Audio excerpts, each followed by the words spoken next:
Well, we are headed out right now to what we call the hermit plot, and it's kind of my favorite time of the year to hunt. I love to shoot my bucks early. It's been a lot of extra hunting this year, and I'm after two that I call the hunt for the one. It's Newbie and Junior. Both. Junior's on the property all the time, but he's all over the property. He stays in a core area. I never know where he's going to end up. We won't see him for 2-3 days. I think he's here the whole time. He just avoids cameras. He's a weird one. He doesn't travel with the other bucks. If you see him with other deer, it's with a doe because he's breeding her. It's in that act. So he can be all over the place. He was around 11:30 yesterday in the morning. On Thanksgiving, he was there in the morning and evening, same area. And then you won't see him on that area for a week and a half. And I think he might be there half the time. It's just, he's all over the place. I referred to it the one. We talked about this in another video, but my buddy Mike Pratt, he sent me a text and said, are you going after the one tonight? And the one right now is referring to Junior. And the one is referring to Tom Boley. He's the best walleye fisherman teacher on YouTube. He's incredible. Does these long form content teaching videos on fishing walleye all year. And he has a series that he calls The Hunt for the One, and he's referring to a 30-inch plus walleye in whatever lake he's going to. And so he's fishing for the biggest walleye in that area. He'll fish some lakes where you're not notorious for pulling out giants, but he thinks because of the lake and the size and the stocking, whatever, and the size, body of water, the depth, whatever it is, that there might be a big one.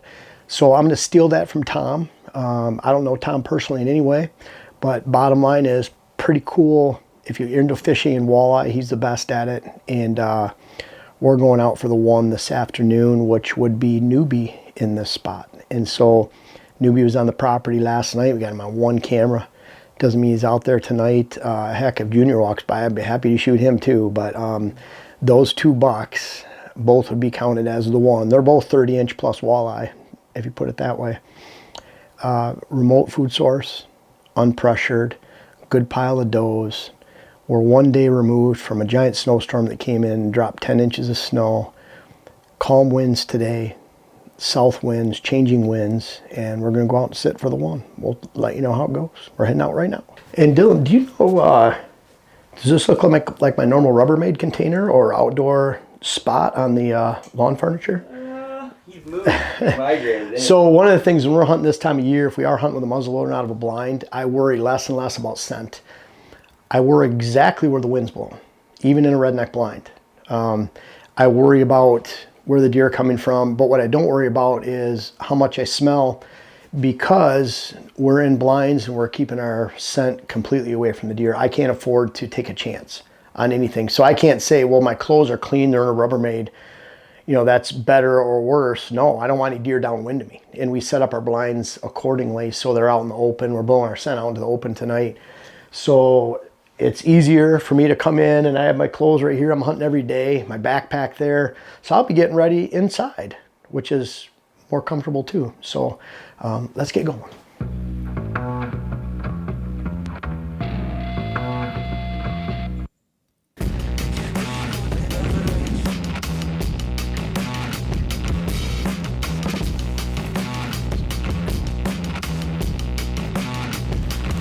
Got in here, and I'm pretty sure we got in here safely, although there was a fawn right over there getting its picture taken like 60-70 yards away about the time we were getting in. So hopefully if we spook something, it was just a fawn.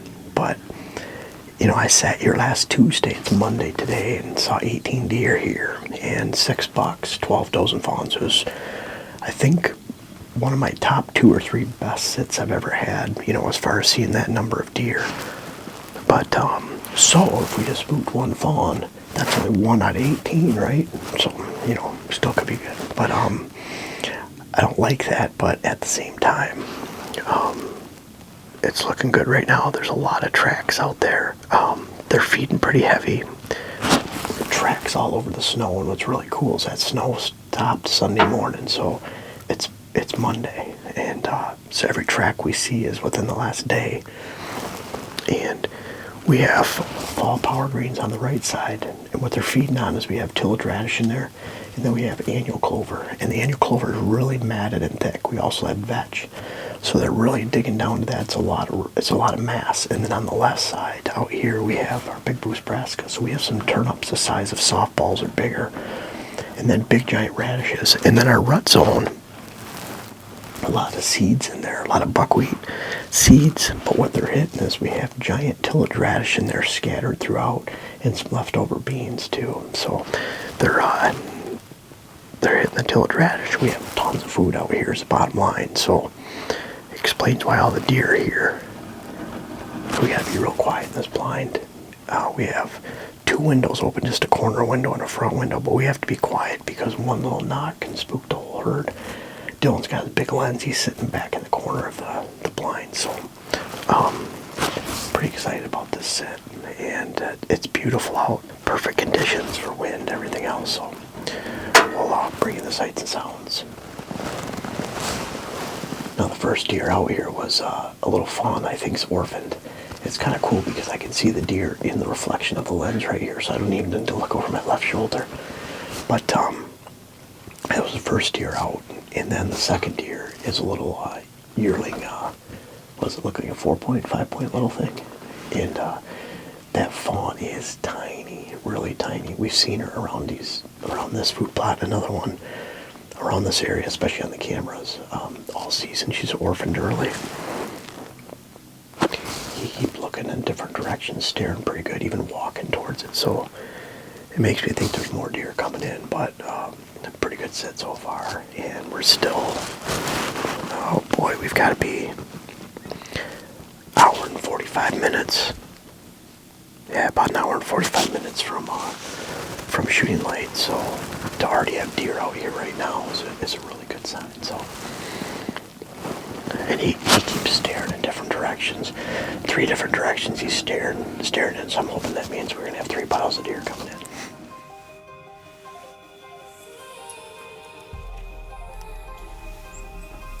That's a big deer.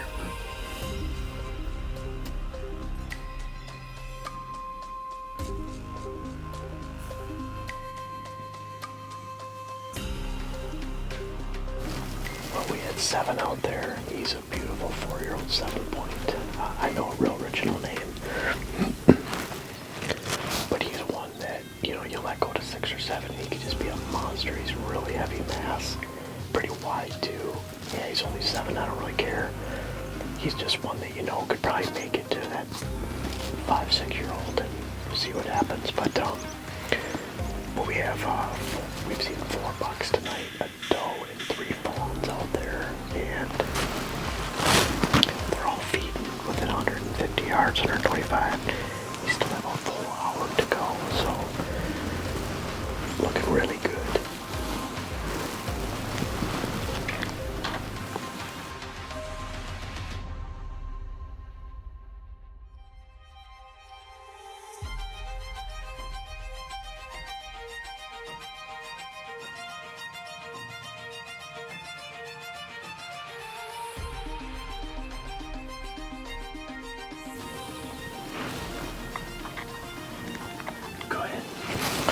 Something so critical with food plot diversity is we have the fall power on the right, which has a base of annual clover, vetch, tillage radish. And then we have our brassica blend on the left that has a lot more bulbs, tillage radish, and then forage rape and forage turnip. And then we have our rut zone in the front of us. And the rut zone has some big giant tubers in it, leftover beans. And so right now you see all the deer that are out there feeding in each blend. And what you find is you hold them in these food plots a lot longer because they'll go from one to the other to the other.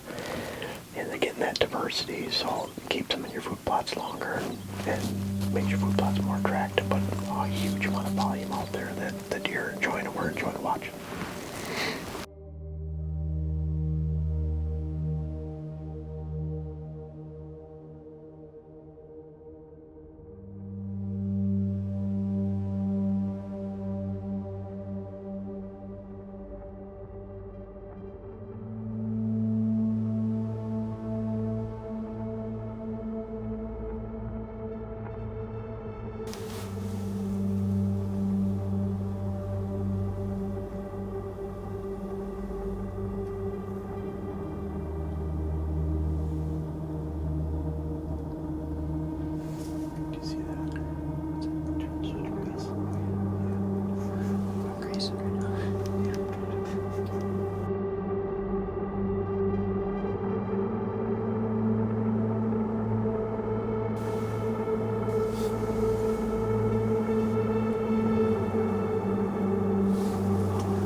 Well, that was a pretty awesome sit. Dylan, one of our best. Definitely. Able to pass up 2 4-year-olds and 7 and Richard. And then just a nice clean 3.5-year-old 8. And then some three small ones. But even then, there's a little 8-point. And then 8 does and fawns. Got in and out. At the end, there's 3 or 4 deer left that came back. And we actually used a coyote haul to get them out. And that was, I sat in 19 redneck blinds, ghillie blinds, tripod stand, ladder stand, hang-on stand, and tree saddle set up this year on the property. Can you believe that, Dylan? That shows wild. where we're at early December, because some of those have been multiple sits, but that's one of my favorite right there. And man, that was cool to experience it with you, Dylan. Heck yeah, brother. And I know you got some really good footage. One for the books. That was awesome. It is one for the book. Sometimes the best hunts, there's no shots fired, and that's okay. We had a great hunt. So hidden, unpressured food sources, getting in and out. We were a little dirty getting out with having to use a coyote call, but that's way better than them knowing we were getting out of there. And I'll probably hunt that, let it sit for 4 to 5 days, 6 days, whatever, and it'll be good to go. So great set. Glad to bring you guys along. Yeah, I really appreciate you watching all the way to the end. Your followers really appreciate and taking the time.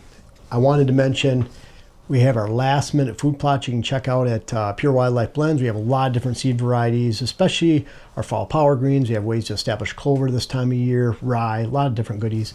We also have our client visits. We've already started scheduling for this year, December through next August. So there's 5 of us going to client properties. Make sure you check that out. And then finally, our books and web classes. They're great Christmas presents this time of year is when they really start to sell. So really appreciate you watching. Just check out Whitetail Habitat Solutions or for this food plot seed company, purewildlifeblends.com. Thank you.